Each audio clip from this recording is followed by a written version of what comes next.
Good morning students. अभी हम लोग स्टार्ट कर रहे हैं 10th क्लास केमिस्ट्री और आपका जो चैप्टर चल रहा है that is third, metals and non metals. और आज का आपका टॉपिक रहेगा chemical properties of non metals, क्योंकि लास्ट वीडियो के अंदर हमने जो केमिकल प्रॉपर्टीज मेटल्स की हैं उनको क्या किया था बेटा, कंप्लीट किया था। तो अभी हम नॉन मेटल्स की केमिकल प्रॉपर्टीज को बढ़ेंगे। चलिए स्टार्ट करते हैं। First, reaction with oxygen.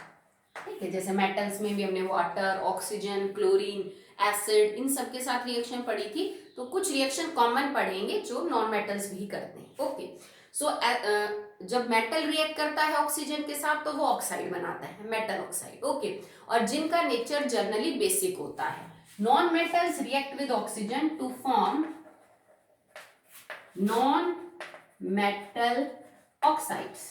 ठीक है, but their behavior will be either acidic or neutral।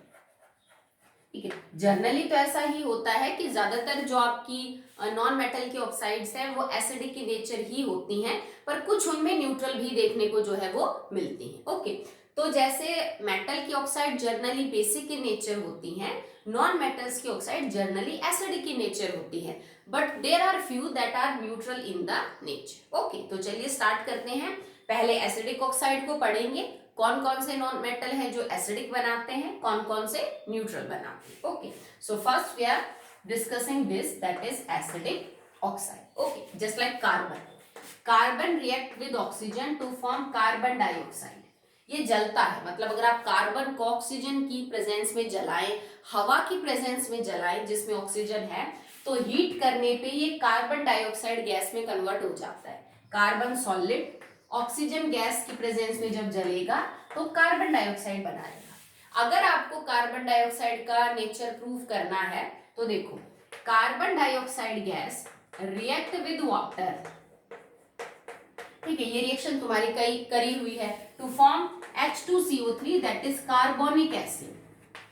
अगर कोई न्यूट्रल चीज के साथ रिएक्ट करके एसिड बना रहा है, इसका मतलब न्यूट्रल चीज के साथ जो कंपाउंड है उसका नेचर एसिडिक है बेटा, तभी तो जाके आपका कंपाउंड क्या बना, एसिडिक बना। जैसे मान लो एक न्यूट्रल चीज है, मैं उसको मतलब उसके अंदर जैसे आपके पास 5 है या कुछ भी है, चलो आप इसको ऐसे सिंपल समझ लो। अगर ये न्यूट्रल है तो न्यूट्रल चीज के अंदर अगर आप एसिडिक डालेंगे तो फाइनल रिजल्ट आपका एसिडिक सॉल्यूशन आएगा, बेसिक डालेंगे तो बेसिक सॉल्यूशन रिजल्ट आएगा। अगर H2O को CO2 में डालने से कार्बोनिक एसिड बन गया, मतलब CO2 का नेचर क्या है बेटा, एसिडिक है। ठीक है, अब ये चीज आप कंफर्म कर सकते हो कि ये ब्लू लिटमस को कैसा कर देगा, रेड कर देगा, H2O का एक्वस सॉल्यूशन। अगर आप गैस भी कंफर्म करना चाहते हो, ठीक है, तो जो लिटमस स्ट्रिप है उसको गीला करके और उससे चेक कर लो, CO2 गैस पास होगी तो भी वो वैसा ही बिहेवियर बताएगी, वो ब्लू को कैसा कर सकती है, रेड कर सकती है। ठीक है, नेक्स्ट है सल्फर। अगर सल्फर को भी मैं ऑक्सीजन की प्रेजेंस में जलाती हूँ बेटा, तो it will form sulphur dioxide gas. थोड़ी बहुत सल्फर ट्राइऑक्साइड भी निकलती है, मतलब यूं समझ लो 4-5% SO3 भी बाहर निकलेगी, पर 95% से ज्यादा कौन सी गैस बाहर निकलती है, SO2, सल्फर डाइऑक्साइड। अब ये भी एसिडिक है, कैसे प्रूव करोगे? अगर मैं सल्फर डाइऑक्साइड गैस को पानी के साथ रिएक्ट करवाऊं तो दे विल फॉर्म H2SO3। H2SO4 मत लिख देना, सल्फ्यूरिक एसिड नहीं बनता है, सल्फरस एसिड बनता है। सल्फ्यूरिक कब बनता, अगर SO3 पानी के साथ रिएक्ट करता, then it will form H2SO4। पर सल्फर को जलाने पे तो ज्यादातर जो गैस बाहर निकलेगी वो सल्फर डाइऑक्साइड है, ना कि ट्राइऑक्साइड। ठीक है, तो H2SO4 नहीं बनाना वहां पे। अब इसमें भी सेम चीज प्रूव होती है कि किसी न्यूट्रल चीज ने किसी एसिडिक चीज के साथ रिएक्ट किया होगा, तभी तो आपका फाइनल कंपाउंड क्या बना, एक एसिड। आप इनको लिटमस से, फिनोल्फ्थलीन से, यूनिवर्सल इंडिकेटर से, मिथाइल ऑरेंज से, किसी से भी टेस्ट करके देख सकते हैं। जैसे लिटमस में they will turn blue litmus red.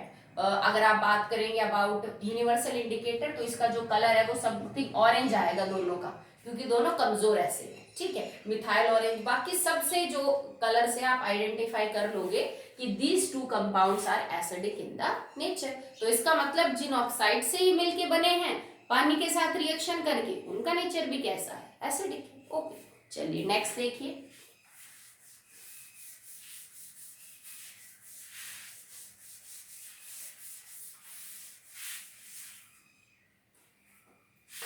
Next is phosphorus. तो P4 होती है फॉस्फोरस की elemental form, solid state. It react with oxygen on heating to form P4O10। ठीक है, देखो P4O10 को आप ये भी लिख सकते हो, कई बार बुक में इसको ये लिख देते हैं P2O5 या कई बार लिख देते हैं P4O10। It is same thing and it is known as phosphorus pentoxide. It is phosphorus pentoxide. ठीक है, तो जब आप फास्फोरस को ऑक्सीजन के प्रेजेंस में जलाओगे तो वो P4O10 बनाता है, जो कि फास्फोरस की एक ऑक्साइड। एक और भी बनती है P4O6। Okay, now this P4O10 combines with water to form phosphoric acid. आप बैलेंस कर लीजिएगा बेटा, मैंने बैलेंस नहीं करी रिएक्शन।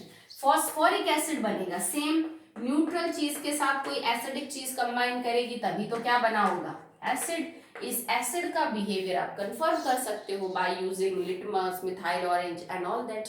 तो इन अभी हमने 3 एग्जांपल पढ़े, कार्बन का, फास्फोरस का और सल्फर का, जिनकी जो ऑक्साइड्स हैं वो फाइनली वाटर के अंदर डिसॉल्व होती हैं to form acids and this reaction prove that these 3 oxide SO2, CO2 and P4O10 are acidic in the nature. SO3 भी एसिडिक है, P4O6 भी क्या है बेटा, एसिडिक है। नाइट्रोजन की एक ऑक्साइड है N2O5, वो भी क्या है, एसिडिक है। क्लोरीन की ऑक्साइड है Cl2O7, वो भी क्या है, एसिडिक है। तो नॉन मेटल ये 3 ही नहीं है जिनके बारे में हम बात कर रहे हैं, जैसे मेटल वो 5-6 ही नहीं थे जिनकी रिएक्शन हमने पढ़ी थी, बहुत सारे नॉन मेटल है, जर्नली उनकी ऑक्साइड एसिडिक है। हमने तो खाली 3 एग्जांपल लेके इस बात को समझा। ओके, क्लियर है। चलिए नेक्स्ट देखिए। अब एसिडिक के बाद आपकी अगली जो टॉपिक है दैट इज न्यूट्रल। न्यूट्रल उतनी नहीं बनती बेटा जितनी की एसिडिक बनती है। तो कुछ एक सेलेक्टिव एलिमेंट्स है जो न्यूट्रल ऑक्साइड बनाते हैं। न्यूट्रल ऑक्साइड कौन कौन सी हैं? Number 1 NO, N2O, H2O, carbon monoxide. ठीक है, तो आपके पास 4 कंपाउंड है जो एक्चुअली में न्यूट्रल ऑक्साइड है। देखो, कार्बन की ऑक्साइड नॉन मेटल की, ये हाइड्रोजन की ऑक्साइड कह लो या ऑक्सीजन की हाइड्राइड पानी। ठीक है, नाइट्रोजन की ऑक्साइड नाइट्रोजन की, इसको बोलते हैं नाइट्रिक ऑक्साइड, इसको बोलते हैं नाइट्रस ऑक्साइड। ठीक है, this is water and this is carbon monoxide, you all know that.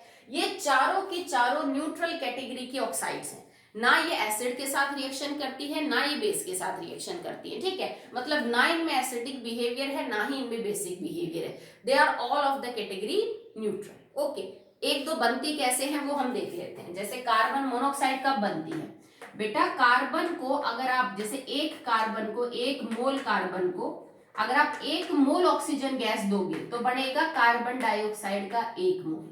पर अगर आप उतनी ऑक्सीजन नहीं दे पाए जितना कि कार्बन को रिएक्ट करने के लिए चाहिए थी, तो अगर आपने ऑक्सीजन कम दी तो फिर कार्बन डाइऑक्साइड नहीं क्या बनता है, कार्बन मोनोऑक्साइड। मान लो मैंने कार्बन को आधी मोल ऑक्सीजन दी, then it will form carbon monoxide. तो इसका मतलब अगर कार्बन को जलने के लिए पूरी तरह से ऑक्सीजन मिली, sufficient amount of oxygen is available for carbon, then it will form carbon dioxide. But अगर कार्बन को जलने के लिए प्रॉपर ऑक्सीजन नहीं मिली, इनसफिशिएंट ऑक्सीजन मिली है, तो कौन सा बनेगा, कार्बन मोनोऑक्साइड। ठीक है, तो जब भी किसी ईंधन का इनकम्प्लीट कंबस्शन होता है, वो पूरी तरह से नहीं जल पाता उसमें जो कार्बन है वो, तो कार्बन मोनोऑक्साइड गैस बाहर निकलती है। चूल्हे में कार्बन मोनोऑक्साइड गैस बाहर निकलती है, जबकि एलपीजी और सीएनजी जब जलते हैं तो कार्बन डाइऑक्साइड गैस बाहर निकलती है। ओके, नेक्स्ट है जैसे H2O को बनाने की रिएक्शन तो करवाने की जरूरत है ही नहीं,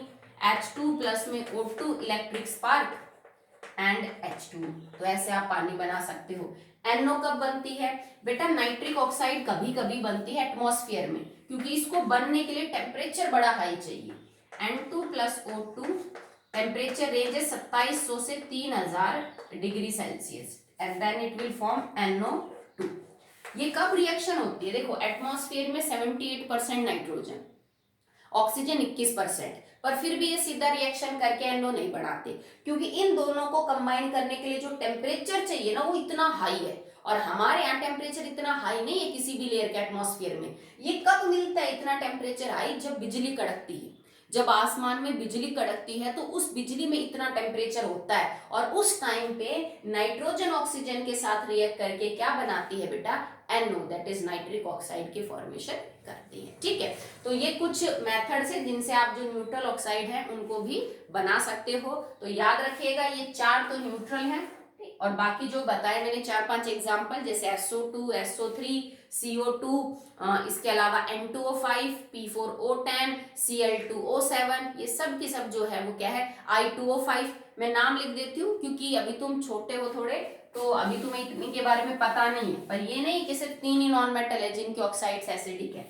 और कौन कौन सी हो सकती हैं, I2O5 ये आयोडीन की ऑक्साइड है, Cl2O7 ये क्लोरीन की एक ऑक्साइड है, N2O5 ये नाइट्रोजन की ही एक और ऑक्साइड है जिसका नेचर क्या होता है बेटा, एसिडिक होता है। ठीक है, इसके अलावा फास्फोरस की बात हो गई, फ्लोरीन, क्लोरीन, ब्रोमीन, हाँ ठीक है, तो ये कर लीजिए आप, काफी है। बाकी और भी कई नॉन मेटल हैं जिनकी ऑक्साइड्स का जो नेचर है दैट इज एसिडिक। ओके, चलिए नेक्स्ट करते हैं। अब यहाँ तक हमने एसिडिक और न्यूट्रल कंप्लीट की है, मतलब आपका रिएक्शन विद ऑक्सीजन का टॉपिक खत्म। अब अगली प्रॉपर्टी पर बात करते हैं।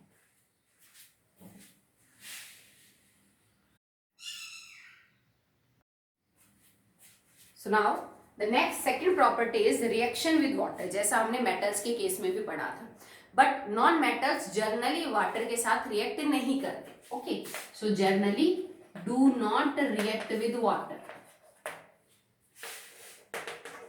क्योंकि अगर तुम्हें ध्यान हो तो जैसे सोडियम ने रिएक्ट किया था पानी के साथ, वो NaOH में कन्वर्ट हो गया था और उसने हाइड्रोजन को बाहर कर दिया था। ठीक है, मतलब मेटल ज्यादा रिएक्टिव था, हाइड्रोजन कम रिएक्टिव थी, सोडियम ने अपना कंपाउंड बना लिया और हाइड्रोजन को बाहर कर दिया। ये काम नॉन मेटल नहीं कर सकते, क्योंकि नॉन मेटल हाइड्रोजन से ज्यादा रिएक्टिव नहीं है, मतलब ऑक्सीडेशन नहीं कर सकते। सिंपल सी बात ये है, अगर मेटल की रिएक्टिविटी की बात करी जाएगी तो मेटल ऑक्सीडेशन करके रिएक्शन करता है। नॉन मेटल जब कभी रिएक्ट करेगा तो वो रिडक्शन करके अपने रिएक्शन को करता है। सोडियम यहाँ मेटल था, उसने रिएक्शन करी, उसने ऑक्सीडेशन कर लिया अपना, यहाँ सोडियम 0 था, यहाँ +1 हो गया। हाइड्रोजन नॉन मेटल था, उसने रिडक्शन किया, ये यहाँ +1 में था, ये यहाँ 0 हो गया। पर नॉन मेटल ऐसा नहीं कर सकते। ठीक है, क्योंकि अगर मैं जैसे कार्बन की, चलो मान के चलूं कि चलो जैसे रिएक्ट कर लेते हैं और ये बना लेते कुछ कंपाउंड जस्ट लाइक COH कुछ बना लिया, ऐसे ही बता रहे, रिएक्शन होती नहीं है, एंड प्लस हाइड्रोजन। अगर ऐसी कोई रिएक्शन हो जाती तो इसका मतलब क्या होता कि कार्बन ने तो अपना ऑक्सीडेशन कर लिया और हाइड्रोजन का रिडक्शन कर दिया, जो कि पॉसिबल ही नहीं है, क्योंकि ऐसा करने के लिए तो हाइड्रोजन से ज्यादा रिएक्टिव होना चाहिए किसको, कार्बन को, जो कि नहीं होता है। तो नॉन मेटल्स में ये प्रॉपर्टी नहीं होती कि वो पानी के साथ रिएक्शन करके पानी में से हाइड्रोजन को बाहर कर दे। They are not that reactive कि वो वाटर में से H पॉजिटिव को बाहर करके उसको हाइड्रोजन के अंदर जो है वो कन्वर्ट कर दे। तो पानी के साथ जर्नली रिएक्ट नहीं करते हैं नॉन मेटल, बट एक नॉन मेटल है जो सबसे ज्यादा रिएक्टिव होता है, that is fluorine. Fluorine is the non metal that is highest reactivity है उसकी नॉन मेटल्स के अंदर। वो कर सकता है पानी के साथ रिएक्शन, 2 रिएक्शन होती है उसकी पानी के साथ, बाकी कोई नॉन मेटल यूजुअली पानी के साथ ऐसे रिएक्शन नहीं करेगा, वो तो बहुत ही ज्यादा रिएक्टिव है, इस वजह से ऐसा करता है, because fluorine is strongest oxidising agent, और जो ऑक्सीडाइजिंग एजेंट है वो खुद का क्या करते हैं, रिडक्शन। तो ये मजबूर कर सकता है हाइड्रोजन को। ठीक है, तो रिएक्शन कैसे होगी, अगर आप फ्लोरीन के 2 मोल्स की रिएक्शन करवाएंगे पानी के साथ, then it will form HF and O2, ये एक्वस बनेगा, ये गैस बनेगी। अगर आप 3 मोल ले लेंगे फ्लोरीन के, ठीक है, प्लस H2, तो बनेगा बेटा HF aqueous plus ozone gas. ठीक है, इसको बैलेंस कर लेते हैं। चलिए, फ्लोरीन टोटल कितने हो गए 4, ये 4 हो जाएगा, ये 6 हो जाएगा, आई थिंक हम बैलेंस है। ठीक है, तो इसमें क्या है कि अगर फ्लोरीन 2 फ्लोरीन के मॉलिक्यूल वाटर होंगे यहाँ पे 1 सेकेंड 2, और यहाँ पे वाटर होंगे आपके 3। ठीक है, दो फ्लोरीन दो वाटर मॉलिक्यूल से अगर 2 मोल फ्लोरीन 2 मोल वाटर के साथ रिएक्शन करेगा तो 4 मोल HF और 1 ऑक्सीजन गैस बाहर निकलेगी, 1 मोल। अगर 3 mole fluorine gas react with 3 mole of water then 6 mole of HF that is hydrofluoric acid और 1 मोल ओजोन का बाहर निकलेगा। तो डिपेंडिंग अपॉन द मोल एक बार साइड प्रोडक्ट ओजोन गैस है और एक बार साइड प्रोडक्ट आपका ऑक्सीजन है, ठीक है। तो जर्नली तो नॉन मेटल ऐसा नहीं करते, फ्लोरीन तो बहुत ज्यादा रिएक्टिव है, अच्छा खासा ऑक्सीडाइजिंग एजेंट है, इस वजह से ऐसा हो गया, ठीक है। पर ध्यान रखिएगा इसने हाइड्रोजन यहाँ पे भी +1 में ही था और हाइड्रोजन यहाँ पे भी +1 के अंदर ही है, ठीक है। यहाँ फ्लोरीन 0 में था और यहाँ फ्लोरीन आपका किस में हो गया -1 में। यहाँ ऑक्सीजन -2 में था, यहाँ ऑक्सीजन किस में हुआ है 0 में। तो मतलब देखो फ्लोरीन तो 0 से हो गया -1 मतलब रिडक्शन कर रहा है, जबकि ऑक्सीडेशन किसका हुआ, ऑक्सीजन का ऑक्सीडेशन हुआ है, हाइड्रोजन का नहीं हुआ, क्योंकि हाइड्रोजन यहाँ पे भी प्लस था और यहाँ पे भी प्लस। तो इसने ऑक्सीजन का ऑक्सीडेशन कर दिया जो कि खुद अच्छा खासा मतलब यूं समझ लीजिए नॉन मेटल है, इलेक्ट्रॉन लेता है, पर फ्लोरीन ज्यादा अच्छा ऑक्सीडाइजिंग एजेंट है तो उसने ऑक्सीजन को ऑक्सीडेशन करने पे मजबूर किया और खुद रिडक्शन करता है, मतलब ये ऑक्सीडाइजिंग एजेंट और ये आपका रिड्यूसिंग एजेंट। ओके चलिए नेक्स्ट रिएक्शन है बेटा, how they react with dilute acids. तो हमने डाइल्यूट एसिड्स की रिएक्शन पढ़ी थी मेटल्स के साथ, सिंगल डिस्प्लेसमेंट रिएक्शन थी, जो हाइड्रोजन से ऊपर थे रिएक्टिविटी सीरीज में, वो एसिड्स में से हाइड्रोजन को बाहर करके अपना सॉल्ट बना रहे थे। अब ऐसे रिएक्शन नॉन मेटल्स के देखेंगे with dilute acids, so they do not react. Non metal generally dilute acid के साथ रिएक्शन नहीं करते हैं और उसका कारण क्या है, चाहे वो डाइल्यूट HCl हो, डाइल्यूट H2SO4 हो, नहीं करेंगे। क्यों नहीं करेंगे, जैसे मैं एक रिएक्शन मानती हूं, zinc react with dilute HCl to form ZnCl2 and hydrogen. जब मेटल रिएक्ट करते हैं एसिड के साथ तो मेटल अपना तो ऑक्सीडेशन करते हैं, ठीक है, और वो हाइड्रोजन का रिडक्शन करते हैं, रिडक्शन, ठीक है। मतलब मेटल्स ऑक्सीडेशन करके वो ज्यादा रिएक्टिव है, हाइड्रोजन कम रिएक्टिव है, उसको बाहर कर देते हैं। मेटल खुद का ऑक्सीडेशन हाइड्रोजन का रिडक्शन करते हैं। अगर इसी जगह मान लीजिए जैसे मैं मान लूं फॉर एग्जांपल सल्फर है, या फिर चलो कोई भी मान लो, कार्बन मान लो आप, carbon react with dilute HCl और चलो मैं ये कंपाउंड मान लूं कि ऐसा कुछ बन जाए, तो देखो इस रिएक्शन के अंदर आपने क्या किया है कि कार्बन तो अपना ऑक्सीडेशन कर रहा है, इसमें ये +4 में है, तो कार्बन तो ऑक्सीडेशन कर रहा है और हाइड्रोजन जो है वो क्या कर रहा है, रिडक्शन। पर बेटा हाइड्रोजन में तो दोनों ही गुण होते हैं, वो तो मेटल के सामने नॉन मेटल और नॉन मेटल के सामने मेटल बन जाता है, पर कार्बन तो प्योर नॉन मेटल है। और मैंने अभी थोड़ी देर पहले क्या लिखा था, जब कोई नॉन मेटल रिएक्ट करेगा तो वो रिडक्शन करके रिएक्ट करता है, मतलब इलेक्ट्रॉन लेता है तब रिएक्शन करता है। मेटल जब रिएक्ट करेंगे तो वो ऑक्सीडेशन करते हैं, मतलब इलेक्ट्रॉन को लूज करेंगे। अगर कार्बन प्योर नॉन मेटल है, जबकि हाइड्रोजन में तो दोनों ही गुण है, मेटल और नॉन मेटल, तो हाइड्रोजन ना कार्बन कैसे अलाउ करेगा हाइड्रोजन को कि रिडक्शन वो करे। कार्बन में ज्यादा स्ट्रॉन्ग टेंडेंसी है रिडक्शन करने की, क्योंकि वो एक नॉन मेटल है, हाइड्रोजन में नहीं। जबकि अगर आप ये रिएक्शन देखो तो यहाँ मेटल ऑक्सीडेशन कर रहा था और हाइड्रोजन को रिडक्शन करना पड़ा था, तब रिएक्शन हुई थी। यहाँ ये चीज पॉसिबल नहीं है, क्योंकि हाइड्रोजन को रिडक्शन करने ही नहीं देगा नॉन मेटल। रिडक्शन करने की प्रॉपर्टी हाइड्रोजन के अंदर नहीं, अब नॉन मेटल के अंदर है, तो ऐसी कोई रिएक्शन हो ही नहीं सकती, सीधी सी बात है, ठीक है। हाइड्रोजन यहाँ +1 से 0 में कन्वर्ट हो रहा है, इसका मतलब इट इज गेटिंग रिड्यूस, समझ रहे हो आप, जो कि नहीं हो सकता किसी भी नॉन मेटल के साथ। समझ आया आपको, चलिए आगे देखिए। तो मतलब पानी के साथ और डाइल्यूट एसिड के साथ तो रिएक्शन करते ही नहीं है, तो 2 रिएक्शन तो आपकी ऑलरेडी वैसे कम हो गई, ठीक है। एक हमने पढ़ी ऑक्सीजन के साथ, तो ऑक्सीजन के साथ कैसे रिएक्ट करते हैं, ऑक्साइड्स बनाते हैं, पर बेसिक की जगह ये अब एसिडिक और न्यूट्रल बनाएंगे। न्यूट्रल की नीचुनी 4 ही आपके पास सिलेबस में, एसिडिक काफी हो सकती है पर उनमें से भी कुछ एक ही दे रखी है, ठीक। नेक्स्ट है रिएक्शन विद क्लोरीन। तो अगर मेटल क्लोरीन के साथ रिएक्शन करते हैं तो वो मेटल की क्लोराइड बनाते हैं, ठीक है।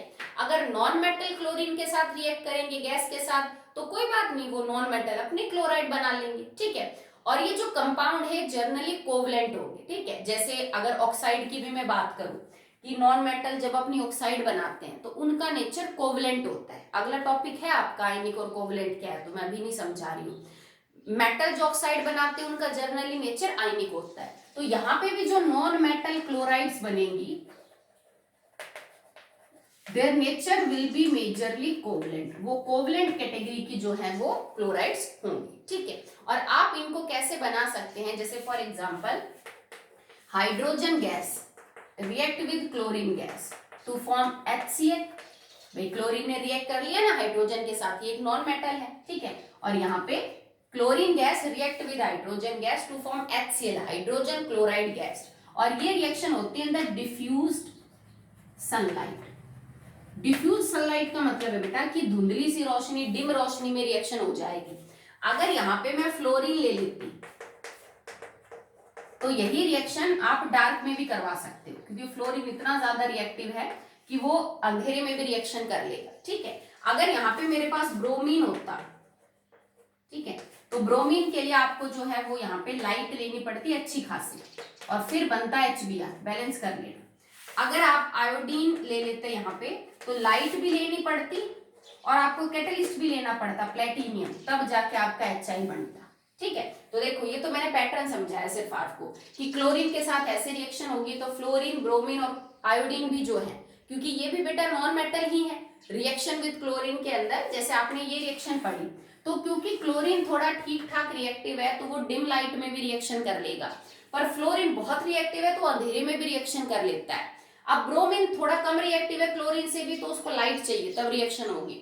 आयोडीन इतना कम रिएक्टिव है कि वो लाइट और कैटलिस्ट दोनों की प्रेजेंस में क्या करता है बेटा, रिएक्शन करता है, ठीक है। अब मान लो कि मैंने फास्फोरस की रिएक्शन करवा दी क्लोरीन गैस के साथ, तो phosphorus react with chlorine to form, ये दो टाइप की क्लोराइड बना सकता है, PCl3b और PCl5b, ठीक है। सो PCl3 फास्फोरस पेंटा क्लोराइड, ठीक है। Nitrogen gas react with chlorine gas to form NCl3, ठीक है। सल्फर क्लोरीन के साथ रिएक्शन करके अपनी क्लोराइड बना सकता है, ठीक है। तो बहुत सारे कंपाउंड डायरेक्ट ऐसे बन जाएंगे कि अगर हम क्लोरीन की सीधी रिएक्शन करवा दें, ठीक है, तो वो नॉन मेटल क्लोराइड्स बनाते हैं जिनके अंदर कोवलेंट नेचर होता है, जो कि बैड कंडक्टर होते हैं इलेक्ट्रिसिटी के, और जिसमें इलेक्ट्रॉन्स को शेयर करके जो है वो बॉन्ड बनाए जाते हैं। ओके, नेक्स्ट देखिए, ठीक। तो अगली जो रिएक्शन है आपकी that is reaction with hydrogen.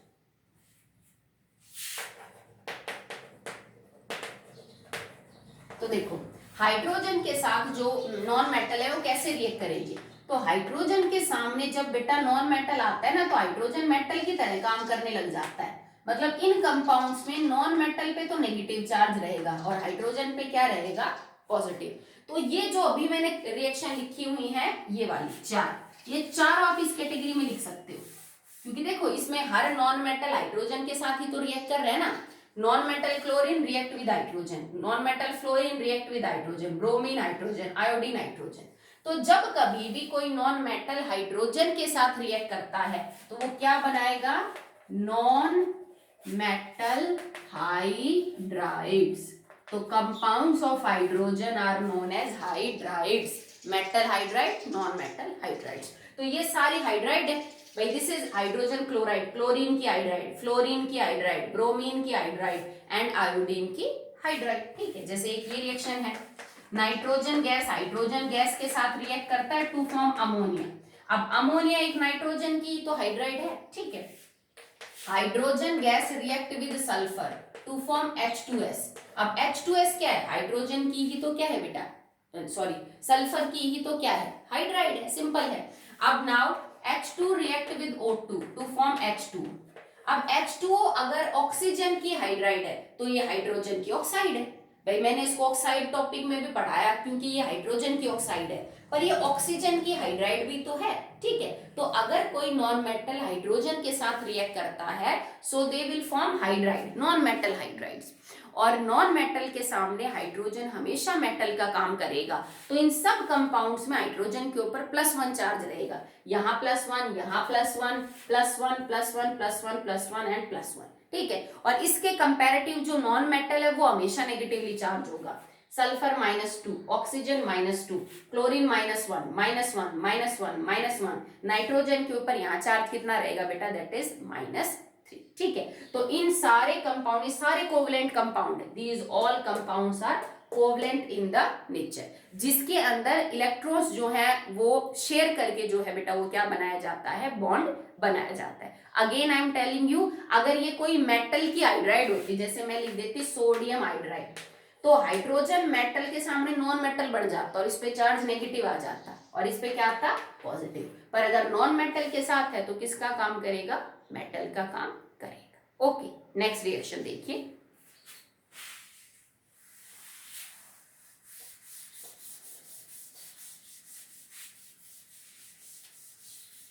Non metals की जो केमिकल रिएक्शंस हैं वो आपको उतनी ज्यादा नहीं मिलेंगी as compare to the metals. Metals के केस में रिएक्शन थोड़ी ज्यादा है बट वो आसान है। नॉन मेटल्स 2-3 तरह से तो रिएक्शन करते ही नहीं अगर मेटल से उनकी कंपैरेटिव स्टडी करें तो। नेक्स्ट है reaction with salts. Reaction with salts, तो ये आप पढ़ चुके हैं जब हम आपको सिंगल डिस्प्लेसमेंट पढ़ा रहे थे फर्स्ट चैप्टर में। जैसे भाई फ्लोरीन सबसे ज्यादा रिएक्टिव, फिर क्लोरीन, फिर ब्रोमीन, फिर आयोडीन। तो अगर फ्लोरीन सबसे ज्यादा रिएक्टिव है तो फ्लोरीन क्लोरीन को रिप्लेस कर सकता है, ब्रोमीन को आयोडीन को, क्लोरीन ब्रोमीन को और आयोडीन को रिप्लेस कर सकता है, ब्रोमीन खाली आयोडीन को रिप्लेस कर सकता है और आयोडीन किसी को भी रिप्लेस नहीं कर सकता।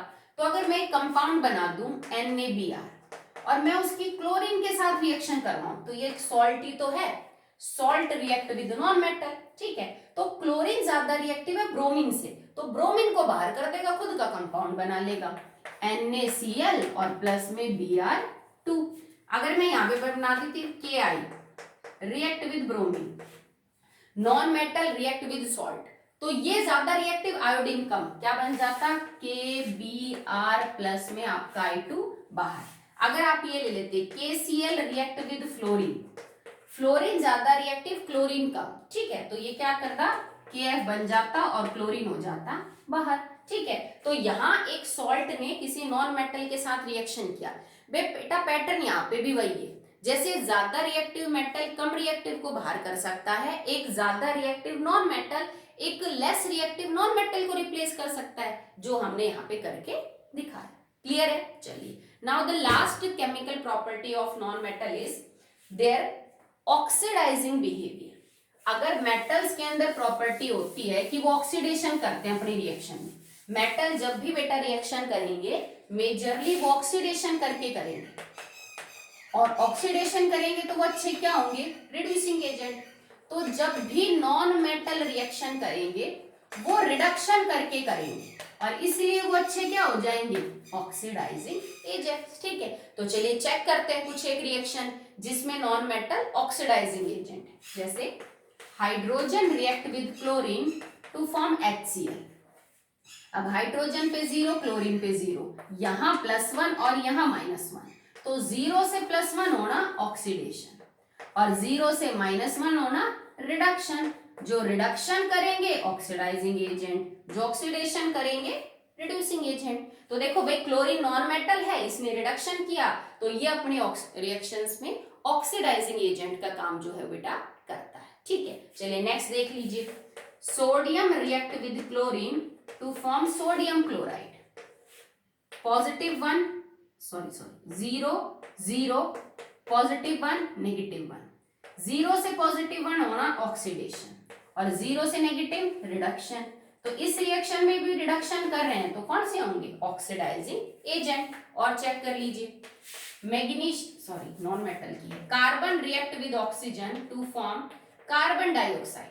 अब कार्बन का क्या हुआ है बेटा, ऑक्सीडेशन, क्योंकि कार्बन ने ऑक्सीजन को क्या किया है, गेन किया है। ठीक है, और ऑक्सीजन का क्या हुआ है यहाँ पे, दैट इज रिडक्शन, क्योंकि कार्बन इज 0 2 +4। चलो इस रिएक्शन को तो रहने दो, इसमें तो जनरली ये काम नहीं कर रहा क्योंकि दोनों ही नॉन मेटल हमने ले रखे हैं। ठीक है, जैसे यहाँ पे तो क्लोरीन के सामने हाइड्रोजन मेटल का काम कर रहा था, क्लोरीन के सामने यहाँ मेटल था। ठीक है, यहाँ तो दोनों ही नॉन मेटल है, तो दोनों नॉन मेटल्स में क्या हो जाएगा बेटा, जो ज्यादा रिएक्टिव है उसका ऑक्सीडेशन। चलो इसको तो आप रहने दो क्योंकि इसमें तो दोनों के दोनों नॉन मेटल्स आ गए।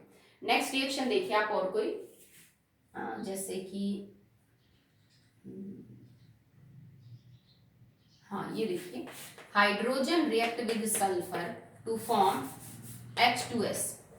अब इसमें ये 0, इसमें ये +1, यहाँ ये 0, यहाँ ये -2, तो 0 से +1 ऑक्सीडेशन और 0 से -2 रिडक्शन। तो इन सब रिएक्शन में आपका जो नॉन मेटल है वो रिडक्शन कर रहा है और इस नाते वो ऑक्सीडाइजिंग एजेंट का काम कर रहा है। तो ऑक्सीडाइजिंग पावर, ऑक्सीडाइजिंग बिहेवियर का मतलब होता है to act as a reducing agent, sorry oxidising agent, ठीक है। और फ्लोरीन तो होता ही है सबसे स्ट्रॉन्ग, मैंने वो वाटर के साथ रिएक्शन करके दिखाई कि पानी के साथ इसीलिए रिएक्शन कर पाता है क्योंकि वो बहुत स्ट्रॉन्ग ऑक्सीडाइजिंग एजेंट है, वो ऑक्सीजन को ऑक्सीडाइज कर सकता है। बाकी नॉन मेटल वैसे रिएक्शन नहीं करते क्योंकि वो उतने अच्छे ऑक्सीडाइजिंग एजेंट नहीं है। मतलब सबसे अच्छा रिडक्शन कौन कर सकता है? फ्लोरीन। Okay, next.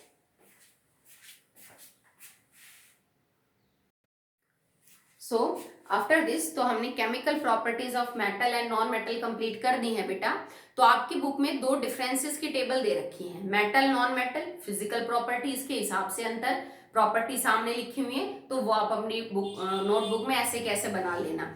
एक मेटल और नॉन मेटल में difference on the basis of chemical properties, सामने प्रॉपर्टीज है, फिर कंपैरेटिव स्टडी है मेटल और नॉन मेटल की। So that is very very important. अब तक जो हमने थ्योरेटिकल पोर्शन इतना किया है उन सबको सम अप किया गया है कि इसके साथ मेटल कैसे बिहेव करते हैं, नॉन मेटल कैसे, इस कंपाउंड के साथ मेटल कैसे रिएक्ट करेंगे, नॉन मेटल कैसे। तो difference between metal and non metal, physical और केमिकल प्रॉपर्टी दोनों की जो टेबल है वो आप अपनी नोटबुक में अच्छे से क्लियरली जो है वो बना लें। ओके बेटा, that's all for the day.